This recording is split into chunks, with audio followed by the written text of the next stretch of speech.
शमी के वृक्ष, बेलपत्र का वृक्ष, उसके नीचे की मिट्टी हो, उसके पत्ती लाओ, बाबा देवाधिदेव महादेव का अवधूतेश्वर नाम लेकर उसको अच्छा मिट्टी के साथ शमी की पत्ती को मल लो, थोड़ा गीला कर कर नाभि के नीचे उसको लगा लो। 5 मिनट के अंदर अच्छे से कितनी भी यूरिन रुक रही हो पर यूरिन निकलना प्रारंभ हो जाती है, उसको किसी चीज की जरूरत नहीं पड़ती। 5 मिनट लगता है बस, और 5 मिनट में यूरिन आना प्रारंभ हो जाती है।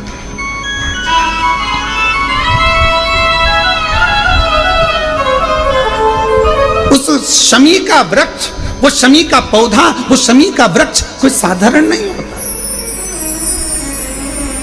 कहने वाले कह दिए शमी का पौधा यहां मत लगाना, शमी का पौधा वहां मत लगाना, शमी का पौधा, बेलपत्री का पौधा यहां मत लगाना, बेलपत्री का पौधा वहां मत लगाना, बेलपत्र को यहां मत लगाना। अरे भाई,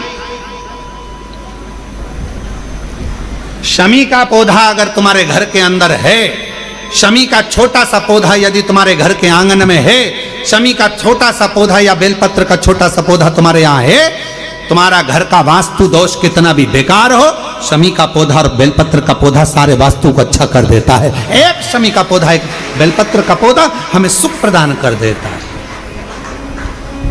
एक पौधा।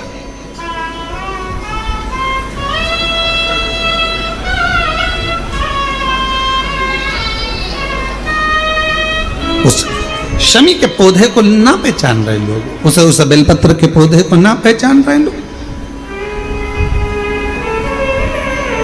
पर एक निवेदन आपसे और है, अगर तुम्हारे गांव में, तुम्हारे नगर में, तुम्हारे शहर में, तुम्हारी कॉलोनी में, तुम्हारी सोसाइटी में शमी का पौधा हो, बेलपत्र का पौधा हो, बड़ का पौधा हो, पीपल का पौधा हो, चाहे आंवले का पौधा हो, किसी भी पौधे में आप कोई भी, जैसे दही चढ़ा देते हो, दूध चढ़ा देते हो, या कोई ऐसा इत्र चढ़ा देते हो, निवेदन है आप अपने आसपास के बड़े बड़े पौधे में ये कोई भी चीज ना चढ़ाएं।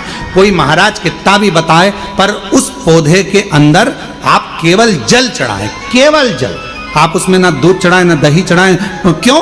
क्योंकि पौधे में जब दही जाता है तो दही जाने के कारण, इत्र जाने के कारण, तेल जाने के कारण, कोई सामग्री जाने के कारण वो बड़े से बड़ा पौधा सूखने लगता है। हमारा करवत्य निवेदन है आपसे, उस पौधे में जब भी बेलपत्र का पूजन करने जाओ, ना दूध चढ़ाना ना दही चढ़ाना, केवल जल चढ़ाना।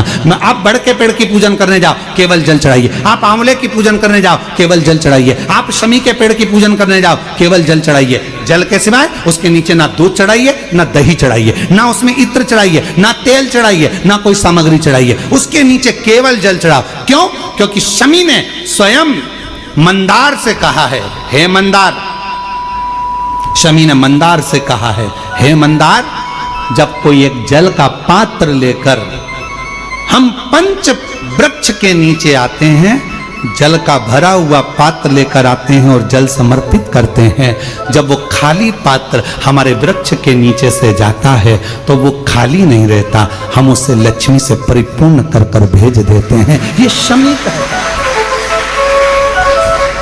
अब ना जाने तुमको कौन कह देता है कि उसमें दूध चढ़ा दो, उसमें तुम्हें दही चढ़ा दो, उसमें ये चढ़ा दो, उसमें इत्र चढ़ा दो। किसी का कहना मत मानो, आप शिव महापुराण का कहना मानो। एक लोटा जल शमी के वृक्ष के नीचे चढ़ाओ, बेलपत्र के वृक्ष के नीचे चढ़ाओ, चाहे आप बड़े वृक्ष के नीचे चढ़ाओ, चाहे आप आंवले के वृक्ष के नीचे चढ़ाओ, चाहे पीपल के नीचे चढ़ाओ, पर जल चढ़ाओ। इसके सिवा कोई सामग्री। अभी हमने देखा कई लोग, अभी दीपावली के पहले हमने देखा भारत के भूमि में कई ऐसे लोग हैं जो ना जाने कहां कहां से ऐसे लोग पृथ्वी पर आ गए हैं जो लक्ष्मी की पूजन करते हैं और अगले साल की लक्ष्मी को उठाकर पीपल के पेड़ के नीचे धरी आते हैं, आंवले के वृक्ष के नीचे रखे आएंगे, कहीं बड़े वृक्ष के नीचे रखे आएंगे। रोड के किनारे जितने वृक्ष लगे हैं, सबके घर की लक्ष्मी मैया, सबके घर की लक्ष्मी जी की मूर्ति, गणेश जी की मूर्ति, इस देवता की मूर्ति, उस देवता की मूर्ति, सारी मूर्तियां पेड़ों के नीचे रखी हुई है। तुम्हें कौन ने अकल दे दी ऐसी? तुम्हें अकल किसने दी ऐसी?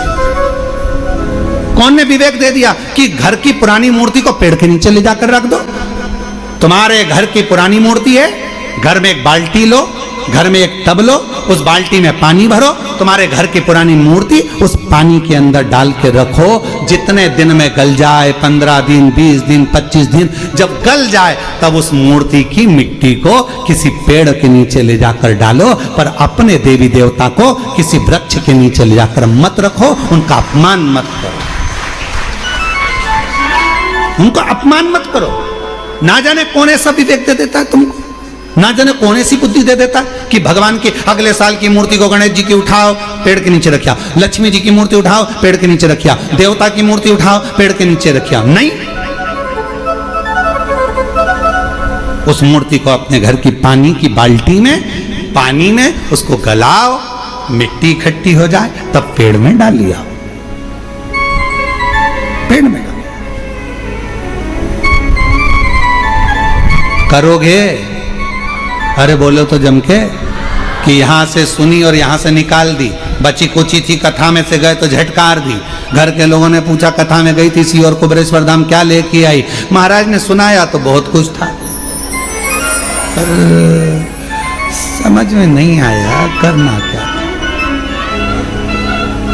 समझो, हमारे देवता का अपमान हम क्यों करें? हमारे देवी देवता को लोग देखकर हंसते हैं। जब ड्राइवर गाड़ी चलाते हैं और पेड़ के किनारे पर जो मूर्तियां रखी रहती है, उनको तो मालूम ही नहीं है कि पेड़ के किनारे मूर्ति रखी है। उनने तो गाड़ी चलाते मुंह में गुटखा भरा हुआ है, तंबाकू भरा हुआ है, पिचकारी मार दी, वो तुम्हारे देवता पर गई।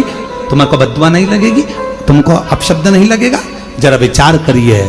इसलिए पेड़ों के नीचे मूर्ति रखना बंद करिए, उस मूर्ति को घर में ही बाल्टी में गलाओ, मिट्टी तैयार करके वो पेड़ के नीचे चढ़ाओ, स्वीकार होगा। हमारी बात का लोगों को बुरा जरूर लगेगा, लग जाए तो फिर भी, वैसे भी हमारी बात का बहुत बुरा लगता है, तो इस बात का भी अगर बुरा लगे तो मैं हाथ जोड़कर निवेदन करता हूं, क्षमा करिएगा। पर हमारे सनातन धर्म पर कोई उंगली उठाए, हंसे, यह हमें स्वीकार नहीं है, यह हमें स्वीकृत नहीं है महाराज, ये स्वीकृत ही नहीं। शिव तत्व कह रहा, भगवान स्वीकार करें। शमी के वृक्ष के नीचे की मिट्टी और शमी की पत्ती, अवधूतेश्वर महादेव का नाम लेकर यदि यूरिन से जुड़ा हुआ कोई भी प्रॉब्लम होता है तो नाभि के नीचे गीली